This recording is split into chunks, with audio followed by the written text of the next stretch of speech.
नमस्कार, news our के खास कार्यक्रम मुद्दा ऑन टाइम में आपका स्वागत है। मैं हूं आपके साथ अभिनय सिंह चौहान।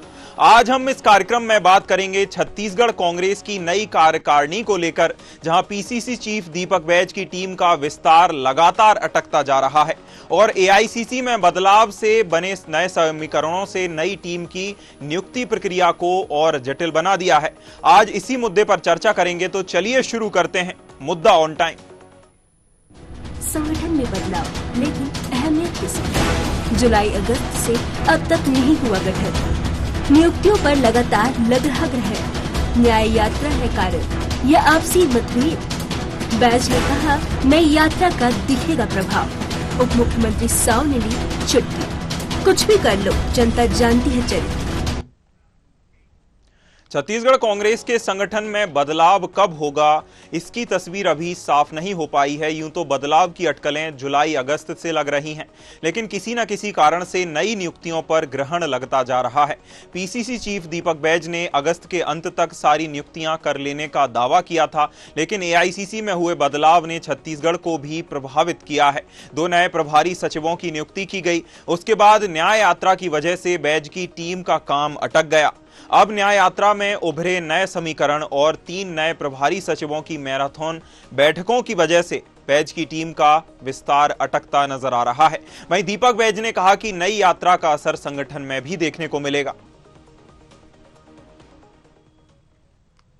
न्याय यात्रा का जो असर है संगठन में, उसका असर भी दिखेगा। जिस तरह न्याय यात्रा में सक्रिय हमारे नेता और कार्यकर्ता रहे, उसका असर भी कहीं ना कहीं संगठन में दिखेगा। नहीं, हम लोग पूरा कोशिश कर रहे हैं कि इस महीने के अंत तक जो भी संगठन में आंशिक फेरबदल करना है, उसके लिए हम लोग पूरी कोशिश कर रहे हैं और संभवतः इस महीने तक नई कार्यकारिणी हमारे दिखेगा, ये पूरी हमको उम्मीद है। वहीं कांग्रेस में संगठन बदलाव को लेकर उप मुख्यमंत्री अरुण साव ने कहा कि कांग्रेस कुछ भी कर ले, उसका असली चरित्र जनता के सामने है और कांग्रेस की दुर्दशा पर जनता मजे ले रही है। देखिए, कांग्रेस के हालात क्या है ये सबके सामने है। किस प्रकार से आपस में झगड़े हो रहे हैं, किस प्रकार से आज दुर्दशा हो रखी है कांग्रेस का, किस प्रकार से नेतृत्व को लेकर झगड़ा चल रहा है, एक दूसरे को नीचा दिखाने का काम चल रहा है। तो ये कांग्रेस में चल रहा है और प्रदेश की जनता मजा ले रही है। चलिए, खबर पर हमारे साथ चर्चा करने के लिए, इस मुद्दे पर हमारे साथ चर्चा करने के लिए प्रीति स्वर्णकार बीजेपी नेत्री जुड़ी हुई हैं, प्रगति वाजपेयी प्रवक्ता कांग्रेस से और गंगेश द्विवेदी वरिष्ठ पत्रकार जुड़े हुए हैं। सभी मेहमानों का बहुत बहुत स्वागत है कार्यक्रम में और सीधा हम मुद्दे पर चर्चा करते हैं। और आप सभी ने जो उप मुख्यमंत्री के बयान सुने, उन्होंने कहा कि जनता के सामने कांग्रेस का चरित्र आ गया है और कांग्रेस कुछ भी कर ले, कितनी भी न्याय यात्राएं निकाल ले, लेकिन कांग्रेस का चरित्र जनता के सामने है। हम कांग्रेस से ही जानना चाहेंगे। पहला सवाल मेरा प्रगति वाजपेयी प्रवक्ता कांग्रेस से रहेगा कि उप मुख्यमंत्री को आपने सुना, उन्होंने कहा कि कांग्रेस का असली चेहरा जनता के सामने है, कुछ भी कर ले। क्या है कांग्रेस का असली चेहरा? देखिए अभिनव जी, पूरा देश जानता है कि कांग्रेस एक विचारधारा है। हम विचारधारा की पार्टी है। 137 साल पुराना हमारा इतिहास है और कांग्रेस पार्टी में लोकतंत्र है। लोकतंत्र यदि किसी पार्टी में बचा है, किसी राजनीतिक दल में आज भी चलता है, तो वो कांग्रेस है। कांग्रेस आज भी लोगों के दिल और दिमाग पर बैठी हुई है। यदि बात करते हैं पिछले 5 साल तक पहले की, तो देखिए हर रात की सुबह होती है, लोगों के दिमाग में एंटी इनकम्बेंसी जागती है, जिसके कारण कई राज्यों से हम चले गए थे। वापस से आप देखेंगे, वापस से जो चुनाव परिणाम है वो हमारे पक्ष में आने लगे हैं और कांग्रेस लोगों के दिलो दिमाग से कभी दूर नहीं हो सकती। अभिनव जी, ये तो पूरा देश जानता है, देश क्या पूरा विश्व जानता है। कभी इस देश से यदि महात्मा गांधी जी दूसरे देश में जाते थे तो उनको कैसे स्वागत करते थे, कैसे महात्मा गांधी जी आज भी दूसरे देशों के लिए, कैसे आज भी दूसरे देशों में आज भी पूज्य है महात्मा गांधी जी। क्यों? महात्मा गांधी जी जैसी विचारधारा के साथ कांग्रेस जुड़ी हुई थी अभिनव जी, और जुड़ी है। जी अभिनव जी, बिल्कुल। हम सभी ने जैसा कि मैं आगे बीजेपी के पास चलना चाहूंगा, प्रीति स्वर्णकार का रुख करना चाहूंगा। प्रीति जी, जैसा कि प्रगति जी ने अभी लोकतंत्र की बात करी और हम चर्चा भी संगठन को लेकर ही कर रहे हैं, और जो भाजपा है वह भी अपने आप को संगठन आधारित पार्टी बताती है। तो प्रीति जी, क्या लगता है कहां कांग्रेस अपने संगठन को विस्तार करने में या गठन करने में पिछड़ रही है कांग्रेस? देखिए, जो लोकतंत्र की बात है, भाजपा जनता की सरकार है। आपने देखा होगा कि आदरणीय हमारे जो मुख्यमंत्री जी हैं विष्णुदेव साय जी, उनको जनता चुन के सामने लाई है। इससे पहले भूपेश जी की सत्ता थी। तो ये जनता की सरकार है, जनता के हित के लिए कार्य करना ही विष्णुदेव साय जी का एक मकसद उद्देश्य है। और रही बात इनके जो गठन की बात, इनके खुद के पीसीसी चीफ जो दीपक व्यास जी हैं, उनके द्वारा प्रेस कॉन्फ्रेंस में खुद ही बोला गया था कि अगस्त के लास्ट तक पूरी नीतियां संगठन की हो जाएंगी। और कहीं ना कहीं उनके जो टीम बनने में, उनकी टीम की नियुक्तियां होने में बहुत ज्यादा अभी दिक्कतें हो रही है, क्योंकि अभी न्याय यात्रा थी। न्याय यात्रा में इनकी 6 दिन की न्याय यात्रा थी, वो 124 125 किलोमीटर की न्याय यात्रा थी, जिसमें इनके ही जो संसदीय सचिव थे वही खुद न्याय यात्रा में शामिल नहीं हुए थे, और कुछ बड़े नेतागण भी हैं जो न्याय यात्रा में शामिल नहीं हुए। ये कहीं ना कहीं मतलब आपसी फाड़ का या आपसी लड़ाई झगड़े का एक सीधा परिणाम है। जनता ने जो खुद देखा है कि जब आप न्याय यात्रा अगर जनता के हित में निकाल रहे हैं, तो आपके बड़े नेतागण उस यात्रा में क्यों शामिल नहीं हुए? अगर आप जनता के हित के लिए आप सोच रहे हैं, आप अच्छे प्रतिनिधि बन रहे हैं, तो आपको जनता के हित के लिए तो न्याय यात्रा हो रही है, उसमें आपको शामिल होना चाहिए था, बाकी नहीं हुए। खैर, जाने दीजिए। अब 70 साल तक तो इन्होंने बढ़िया राज किया है। जैसे इन्होंने अभी बोला कि जनता वापिस आ रही है, कांग्रेस की जो सरकार है वो वापिस जनता के दिलों में राज करने आ रही है। आज के चुनाव में आपने हरियाणा का चुनाव देखा होगा, वहाँ बहुमत से भाजपा की सत्ता हुई है, और आपको बधाई भी देना चाहूंगी चैनल के माध्यम से कि वहाँ हरियाणा में भी भाजपा की सत्ता और भाजपा के मुख्यमंत्री बने हैं। अगर जनता के मन में कांग्रेस होता तो आज हरियाणा में भाजपा की। जी प्रीति जी, बहुत आपको भी बहुत बहुत बधाई इसके लिए, इस जीत के लिए। लेकिन जी धन्यवाद। चुनाव की चर्चा हम अभी नहीं कर रहे हैं। हालांकि जो बधाई की हकदार हैं वह प्रगति जी भी हैं, उनका भी गठबंधन की सरकार कहीं ना कहीं बनती, अभी कुछ सीटों की और रुझान आने बाकी हैं, बाकी वहां भी गठबंधन की सरकार जम्मू कश्मीर में बनती जा रही है। प्रगति जी को भी बहुत बहुत बधाई। लेकिन हम चर्चा कर रहे हैं अभी संगठन को लेकर, और संगठन की भी हम छत्तीसगढ़ में कांग्रेस के संगठन की बात कर रहे हैं। मैं वरिष्ठ पत्रकार गंगेश द्विवेदी का रुख करना चाहूंगा। गंगेश जी, दोनों ने अपने अपने संगठन पर विचार रखे और संगठन ही दोनों पार्टियों का मूल मंत्र भी है। गंगेश जी, यह बताइए कि किसी भी पार्टी में जो टीम है, पार्टी की टीम अगर समय पर नहीं बन पाती है, तो आखिर संगठन ना बन पाना किसी भी पार्टी या किसी राजनीतिक दल के लिए कितना भारी पड़ सकता है समय पर? देखिए, समय पर अगर संगठन का विस्तार नहीं हो पाएगा तो किसी भी पार्टी के लिए ये काम बहुत कठिन हो जाएगा। आगे की जो रणनीतियां वो कैसे तय होंगी? उदाहरण के तौर पर जैसे छत्तीसगढ़ में अभी नगरीय निकाय चुनाव होने वाले हैं, और माना ही जा रहा था कि अगस्त के आखिर तक कांग्रेस अपने संगठन में बदलाव करके एक फाइनल टीम तैयार कर लेगी, और वही टीम जो है आगे के चुनाव की प्रक्रिया में अपनी मतलब पूरे तन मन धन से लग जाएगी। अब स्थिति ये है, आज अक्टूबर आ गया और अभी तक उस टीम का अता पता नहीं है। कुछ छोटे मोटे केंद्रीय स्तर बदलाव हुए हैं, लेकिन नीचे कोई बदलाव नहीं हुए। इसका मतलब यह है कि आप कहीं ना कहीं रणनीति स्तर पे हो रहे, आप संगठन में अगर बदलाव सही से नहीं कर पा रहे हैं, तो या तो फिर क्लियर करें कि यही टीम आगे रहेगी, वो टीम काम करना शुरू कर देगी। समय पर अगर आप काम करना शुरू नहीं करेंगे तो चुनाव के वक्त इसका बहुत ज्यादा नुकसान पार्टी को हो सकता है। इस मामले में देखिए, लगातार बयानबाजियां भी इसलिए शुरू हो गई हैं, और इसका नुकसान आने वाले चुनाव में, नगरीय निकाय चुनाव में कांग्रेस को झेलना पड़ सकता है। इस पर कोई दो मत नहीं है। इसलिए मुझे लगता है कि समय रहते इन सब चीजों को कांग्रेस को अभी भी वक्त है, मतलब कुछ कांग्रेस चाहे तो अभी भी या तो जो बदलाव करना है वो कर ले, नहीं तो फिर ये जो टीम है यही घोषित कर दे कि यही टीम आगे काम करेगी, और उनको काम का बंटवारा कर देगी।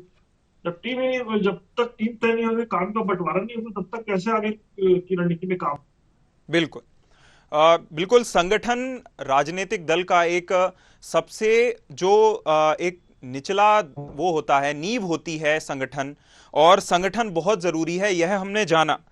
अब भाजपा की तरफ चलते हैं, प्रीति स्वर्णकार की तरफ चलते हैं। प्रीति जी, जिस तरह से आपने बताया कि भाजपा का संगठन बहुत मजबूत है और जिसका नतीजा आज आपने भी बताया कि हरियाणा में हमें देखने को मिला।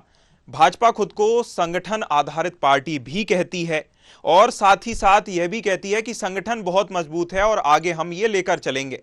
लेकिन अगर हम बात करें उप मुख्यमंत्री की बयान की, उन्होंने कहा कि संगठन नहीं गठन हो पा रहा है, इसका कारण है कि जनता के सामने कांग्रेस का असली चेहरा है। तो क्या कार्यकारिणी का गठन समय पर ना हो पाना है, इसमें लेट लतीफी हो जाना किसी भी पार्टी का, किसी भी पार्टी के नेताओं का असली चेहरा दिखा देता है? देखिए, बिल्कुल, क्योंकि उसमें जब आपसी में मतभेद रहेगा तो आप जनता की इसके लिए सोच कैसे पाएंगे। अगर आपके जो संगठन है उसका गठन अच्छे से हो रहा है, वो तभी होगा अगर सबका राय मत एक जैसा होगा, उनके बीच में आपसी खटास नहीं होगी और एक दूसरे को साथ लेके चलना संगठन का यही कार्य रहता है। अगर कहीं ना कहीं आज 3-4 महीने में भी संगठन अच्छे से गठित नहीं हो पा रहा है, तो जब संगठन ही गठित नहीं हो पा रहा तो आगे के जो विचार है, जो जनता के हित के लिए कार्य करना है, उसके लिए कोई कैसे कार्य कर सकता है? क्योंकि कोई भी पार्टी रहे, भाजपा रहे या कांग्रेस है, जब तक नेशनल से लेके नीचे बूथ तक का संगठन का जो क्षेत्रफल होता है, जो गठन होता है, वही सही नहीं होगा तो हम जनता के हित के लिए कार्य कैसे करेंगे? अगर 4 महीने में सिर्फ संगठन का ही जो गठन है उसको करते रहेंगे, उसमें भी अभी कुछ पता नहीं है कि कब तक ये फाइनल होगा। अगर नगर निगम चुनाव होने वाले 1-1.5 महीने के बाद आचार संहिता लग जाएगी, उसके बाद आगे की जो कार्यवाही होगी या फिर जो रणनीति बनेगी चुनाव को लेके, नगर निकाय चुनाव को लेके, पंचायत चुनाव को लेके, वो कैसे संभव है? तो जनता के इससे कहीं ना कहीं नुकसानदेही है। बिल्कुल, संगठन का गठन ना हो पाना कहीं ना कहीं जनता के लिए भी और पार्टी के लिए भी कहीं ना कहीं एक पीछे धकेल देता है पार्टी के आने वाले कई सारी नीतियों को।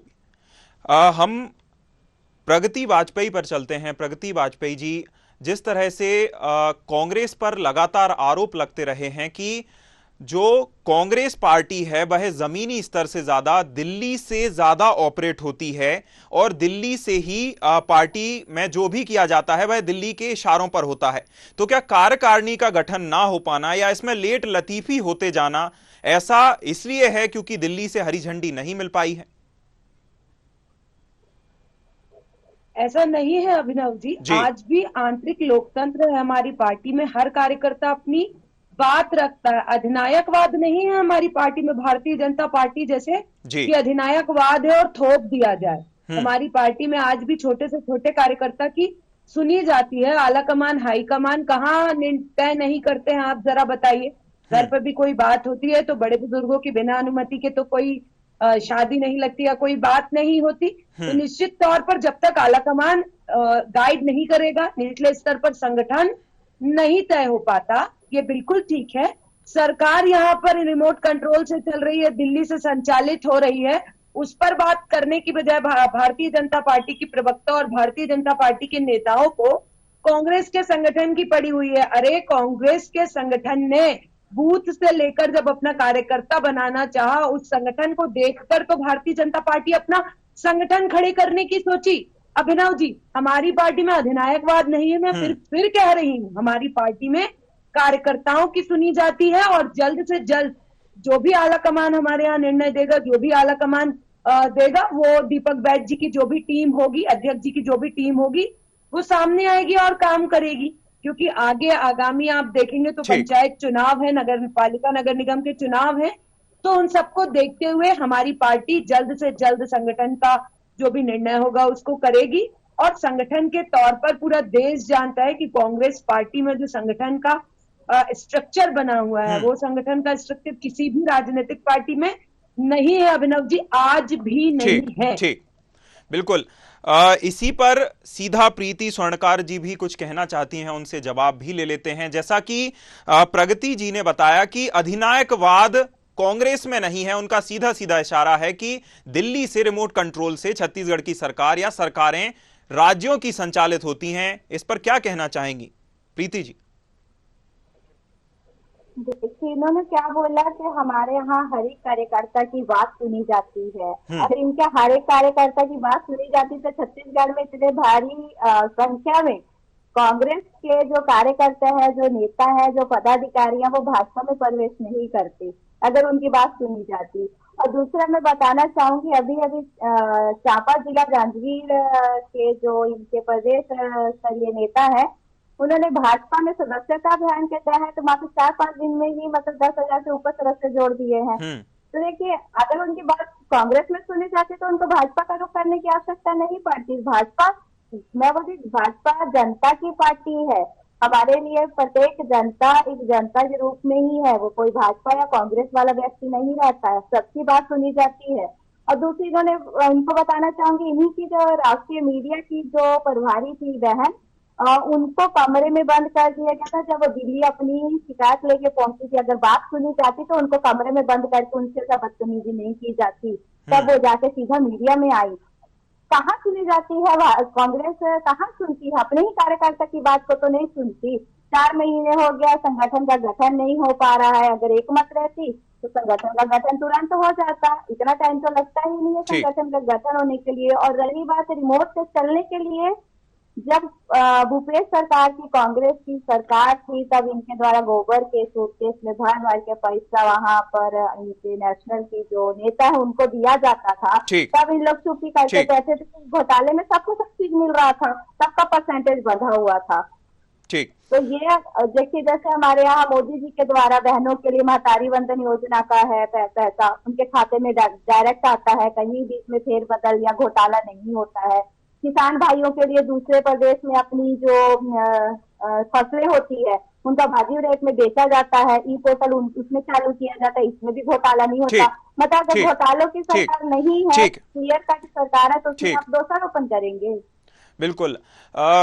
हम सीधा गंगेश जी का रुख करेंगे। गंगेश जी, जो प्रीति जी ने जिस तरह से बताया कि जो कांग्रेस छत्तीसगढ़ में, कांग्रेस में कहीं ना कहीं आपसी जो भी उनके मनमुटाव थे या जो भी था, उसका कहीं ना कहीं प्रीति जी की ओर से वह सवाल उठाया गया है कि गुटबाजी थी इस वजह से। और लोकसभा या विधानसभा चुनाव की हम बात करें तो उसमें भी कई खबरें निकलकर सामने आई थी कि छत्तीसगढ़ कांग्रेस में गुटबाजी या अंतर्कलह की वजह से दोनों ही चुनाव में छत्तीसगढ़ में कांग्रेस को हार का सामना करना पड़ा। तो क्या यही कारण है कि गुटबाजी के कारण कार्यकारिणी का गठन नहीं हो पा रहा? निश्चित तौर पर केवल 2 चुनाव की बात नहीं है। जय और वीरू, मतलब मुख्यमंत्री, पूर्व मुख्यमंत्री भूपेश बघेल जी और टी.एस. सिंहदेव जी की जो जोड़ी थी 2013 के चुनाव के बाद जो बनी थी जोड़ी, उस जोड़ी ने काम इतना बढ़िया वर्किंग की थी कि 2018 में 68 सीटों पर जीतकर कांग्रेस आई थी। उसके बाद कथित तौर पर यह कहा जाता है कि दोनों को 2.5 साल का सीएम बनाने का वादा राहुल गांधी की ओर से किया गया था। और इस बात को लेकर टी.एस. बाबा की ओर से स्पष्ट तो नहीं कहा गया, लेकिन हमेशा इशारा मीडिया को कर किया जाता रहा और ये एक झगड़े की वजह थी जो खुलकर साबित होती आती थी। लेकिन परोक्ष रूप से लड़ाई लगातार चलती रही और इसका परिणाम ये रहा कि सरकार 35 सीटों में छोड़ गई विधानसभा चुनाव में। लोकसभा चुनाव में भूपेश बघेल मैदान में उतरे, उनके कार्यकर्ता ने खुल के उनका विरोध कर दिया पंच से, और इसके अलावा और जगहों पर उनको विरोध झेलना पड़ा। तो ये जो है कहीं ना कहीं आपने अपने जो पिछले 5 साल में आपने कमाया था उसको मुख्यमंत्री के नेतृत्व काल में आपने गंवा दिया। कहीं ना कहीं इसका ये परिणाम है और यही वजह है कि आगे जो है अभी भी जो है दोनों को इस तालमेल में बैठ पा रहे हैं मुख्यमंत्री। इसके अलावा अरविंद चौबे है, बड़े नेताओं में महंत हैं, चरणदास महंत हैं, मोहम्मद अकबर हैं, कई और नेता हैं जिनके अपने अपने गुट माने जाते हैं। ठीक। तो मुझे लगता है कि जब तक उनमें आपस में एकजुटता नहीं हो तब तक पार्टी जो है अच्छा परफॉर्मेंस नहीं दे पाएगी। ठीक। हालांकि छत्तीसगढ़ की जनता हमेशा कांग्रेस और भाजपा में बहुत ज्यादा फर्क नहीं करती है। वोटिंग परसेंटेज जो भी आता है उसमें या तो कांग्रेस को अच्छा वोट पड़ता है या भाजपा को अच्छा वोट पड़ता है, ज्यादा दोनों में अंतर नहीं देता है। ठीक। और मतलब यहाँ की जो पब्लिक है वो निश्चित तौर पर कांग्रेस या भाजपा को ही पसंद करती है, तीसरी पार्टी का स्थान नहीं। ठीक। ऐसे में एक अच्छा लिक्विड बन पाना कांग्रेस के लिए तभी संभव होगा जब एकजुटता दिखेगी और पूरी ताकत के साथ वो ऐसी पार्टी के सामने उतरेगी पूरी तरह से ऑर्गेनाइज्ड है। ठीक ठीक ऑर्गेनाइज्ड पार्टी ठीक हर चीजें ऑर्गेनाइज करते हैं। ठीक जी बिल्कुल अंतर कल है कि दोनों ने ही बात कही, जैसा कि प्रीति जी ने भी एक आशंका जताई है कि कहीं ना कहीं अंतर कलह है, और गंगेश जी ने भी इसी तरफ इशारा किया है। क्या प्रगति जी, न्याय यात्रा में भी इस तरह की खबरें निकलकर सामने आई थी कि जब न्याय यात्रा छत्तीसगढ़ में अभी निकाली जा रही थी तो दीपक बैज अकेले ही मैदान में खड़े दिख रहे थे। जो पार्टी के वरिष्ठ नेता थे, भूपेश बघेल की बात करें या फिर टी.एस. सिंहदेव की बात करें, ये ज्यादातर नहीं दिखे, पहले या आखिरी दिन ही दिखे थे। इस पर क्या कहना चाहेंगी? क्या दीपक बैज का नेतृत्व नेताओं को पसंद नहीं आ रहा? प्रगति जी।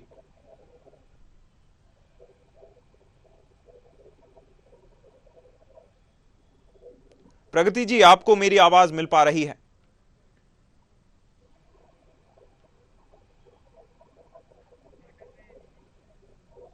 ठीक है, प्रगति जी से हमारा संपर्क टूट गया है।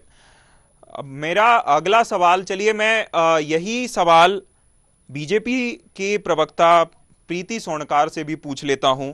लोकसभा चुनाव के समय कई कांग्रेस नेता भाजपा में शामिल हो गए थे, जैसा आपने भी अभी कहा, और इसके कई तरह के आरोप लगाए गए थे कि महिलाओं का सम्मान नहीं हो रहा, और कई बातें ऐसी निकलकर सामने आई थी। भाजपा में कई कांग्रेस नेता शामिल हुए।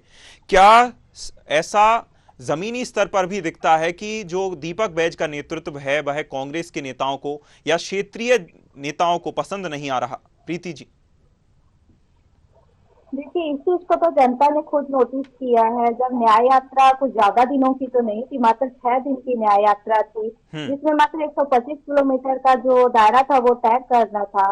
तो कहीं ना कहीं अगर आप देखोगे तो जो बड़े नेता हैं हमारे कांग्रेस के, वो कहीं पर भी यात्रा में सम्मिलित नहीं थे। सिर्फ एक उद्घाटन और समापन में यात्रा में शामिल होना को न्याय यात्रा में शामिल होना आप नहीं बोल सकते, क्योंकि शुरू दिन में मान लो आप आए हो, अगर जनता के हित के लिए आपने न्याय यात्रा निकाली है, जो जिसका मेन टाइटल ही है न्याय, अगर न्याय के लिए आप खड़े हुए हो तो आप 6 दिन में कुछ ज्यादा बड़ा तो समय नहीं था। 125 किलोमीटर का दायरा भी बहुत बड़ा नहीं था। तो इसमें कहीं ना कहीं मतलब स्पष्ट ही हो जाता है कि इनका आपसी मतभेद या आपसी जो भी इनका मनमुटाव के कारण, या फिर बोल लीजिए पीसीसी के जो चीफ है दीपक बैज जी, इनका कुछ नेतृत्व भी ऐसा रहा होगा जो सीनियर नेता लोग को पसंद नहीं आ रहा होगा।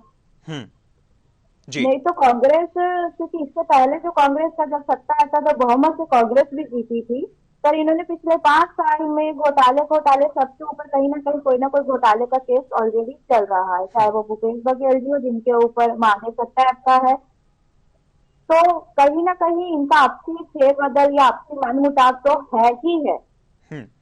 ठीक है, बिल्कुल।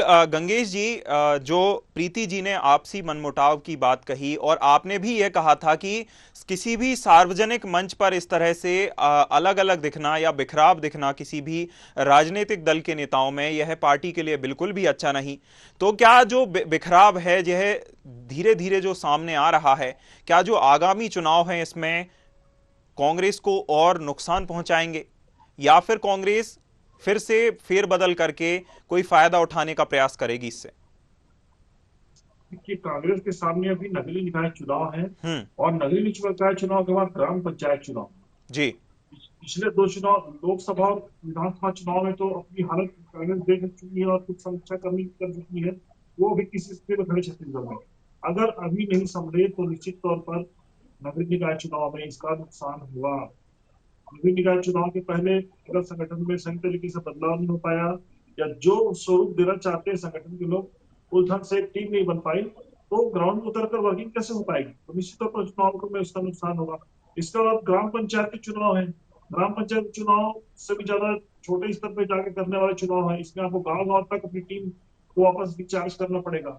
जब टीम ऊपर की टीम तैयार नहीं होगी तो नीचे के मोटिवेशन कैसे मिलेगा? नीचे कार्यकर्ताओं को कैसे संबल प्रदान करेंगे आप?